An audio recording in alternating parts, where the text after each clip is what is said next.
Pirmā spēle Kocēnos gāja punkts punktā. Obruka maču izskaņā iemet vārtus. Brīdī, kad Ķēkavas komanda bija noņēmis vārtus, var dabūt +2.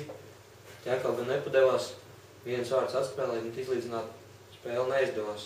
Atceroties ceturtajā finālus, kad pret RTU Obrukai arī tās spēles, kas gāja punkts punktā, izdevās izcīnīt uzvaras. Tas liecina par Obrukas labo psiholoģisko sagatavotību, ka var maču galotnēs noslēgāšot minimālo pārsvaru vai... Tas liecina, jā, par pārliecību saviem spēkiem. Un pret Ķēkavu tā pirmā spēle, kad viņi jau dzīvoja tajā uzvaras eiforijā, un kad pārliecība, ka mēs varam, mums sanāk, mums izdosies, un tā pirmā spēle viņiem uz tāda aizgāja, kad noturēja, uzvarēja, un to arī pret, vai uzvarēja tas, kurš ir spēcīgāks. Pārliecību saviem spēkiem, ja ir tas spēks, tad arī viņš īstenosies tie laukumā. Ja nav, tad, vai tu uzvar pēdējā sekundē, vai pirmajā. Šeit, kur viņam ir tā motivācija, ir tas dzinuls, mēs ejam un daram. Aizgāja un izdarīja.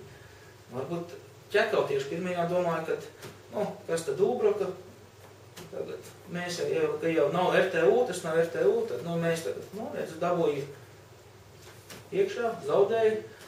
Bija radās papildus motivācija, kā Ķekavai tas sauklis ir, vai tu?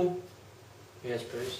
Nē, tas viņiem splēmē, vai viņiem ir cits, vai tu vai tevi, vai tu, tad šoreiz Ubroka viņus, un viņiem radās, kāds ir mūsu, tad viņi vēl papildus enerģiju. Radās, otrā spēlē, viņas uzvarēja ar Ubrokas ieročiem, Zelžēna aizsardzību. Vieniem ielaistiem vērtiem. Jā, tāda ir divi varianti, kā Ubroka uzvarēt, vai ar vieniem ielaistajiem, vai 5-6 iesistajiem. Ķekava gan tā, gan ar vieniem ielaistajiem uzvarēja, gan ar 8 iesistajiem un 5 iesistajiem visās veidos. Gan tā. Divas nākošās spēles Obrokā mainījās laukums sākums, tas varēja ietekmēt cīņu gaitu. Sākums tieši Ubrokai parocīgs. Ja Ubroka trenējās uz koku, viņu stāja laukuma, mājas laukums ir tieši Ķekavas spēlēs tikai sintētikas. Tā kā, ja parocīgi, tad tieši Ubrokai vajadzēja būt priekšrocīgs, bet spēles rezultāts ir abas spēles uzvarēja Ķekavu. Rezultāts parāda, ka tā priekšrocība nav. Tam laukuma segumam nav tādu nozīmi, ja uz tādu laukumu mēs labāk spēlējam uz tādu sliktāk. Ķekavas komanda 8. finālā 3-0 sērijā uzvarēja Valmieru, pēc 4. finālā tāpatās uzvarēja Pārgāju 3-0. Ubrokai bija 3-2 dramatiskā sērijā pret Līgetni, un pret RTU šķietam vieglāks 3-1, lai gan skaidrs, ka RTU ir RTU. Tas nevarēja nospēlēt kaut kādu lomu 4. finālā, tieši dēļ fiziskās formas. Ķekava tomēr daudz vienkāršāk tika līdz tam pusfinālam. Jā, Ķekavai pret Valmieru bija kā vienkāršāk, tas tā pārliecinošāks uzvars, bet pret Pārgauju tā spriedze un sasprindzinājums bija līdz pašām katrā spēlē. Tas, protams, kad... Papildus, Ubroka jauni puikas, visu sezonu trenējušies, ātri atjaunojās, nav tur pie 40 gadu onkuļu pieredzējuši veterāni. Protams, kad savu nogurumu atstājas pēdas, liekās tās spēles, bet vai tās bija izšķirošās, varbūt, ka drīzāk tas otrajā dienā Ubrokā, kad kaut kur nolūza un rezultāts bija 8-3, kad tur varbūt kaut kur tie spēki izsīka. Bet es redzēju, ka viņi 4. spēlē līdzīgi.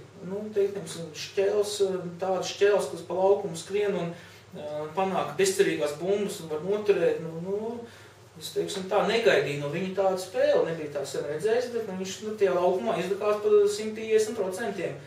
Pat blakus sēdēju soliņā, viņš atnāca, ka mēli bija līdz grīdai. Bet te uz to nostrādāja tās savas mājiņas, tur cepur nost, tur uz laukumā neslinkoja neviens.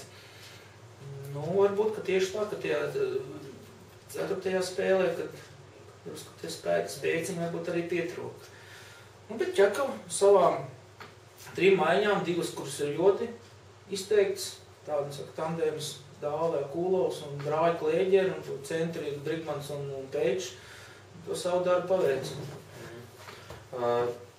Regulārajā sezonā sākotnēji Andrejam Matīcim, beigām arī šķiet Ierhoģis dabūja bez mazliet spēlēt laimes spēli, ko lika vārtos Ivar Dišerēt, Jāni Bramani. Daudz vārdus laid iekšā, tur droši vien arī zināms akmens jāmet aizsargu lauciņā, bet pienāca play-off. Sāka ar Dišerētu ļoti pārliecinoši. Dišerēts nemaldos aizbrauc uz ārzemēm. Ielika Bramani, nekas daudz nemēģinās, ko man turpināt pārliecinoši spēlēt aizsardzībā. Tagad atkal nav problēmas treneriem. Vai tās tāds patīkams problēmas? Tās ir patīkams problēmas. Abi 2 vārdsargi sēriju pret Ulbroku ir nospēlējuši ļoti labi. Neteikt, ka daļa vārdsargiem, kurus abi tieši tā, kad vienā uzvaras spēlē stāv Dišerēts, otrā Bramans. Un abi 2 nostāvēja ļoti labi, kad tas otrā dienā Bramans svaigāks ir, nav tas nogurums tāds, un viņš cepur nos.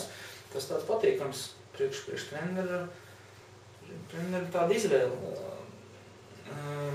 Es zinu, ka Jānis Bramans kādu laiku, sezonas laikā viņam bija ar treniņu darbs, un tas treniņu process kaut kur tāds kliboja, kāda apmeklētība. Līdz ar to tā forma, varbūt, ka viņš ir dabūjis tagad tieši uz tiem play-offiem. Bet, es domāju, vārdsargiem Ķekavais mazāk uztraukties.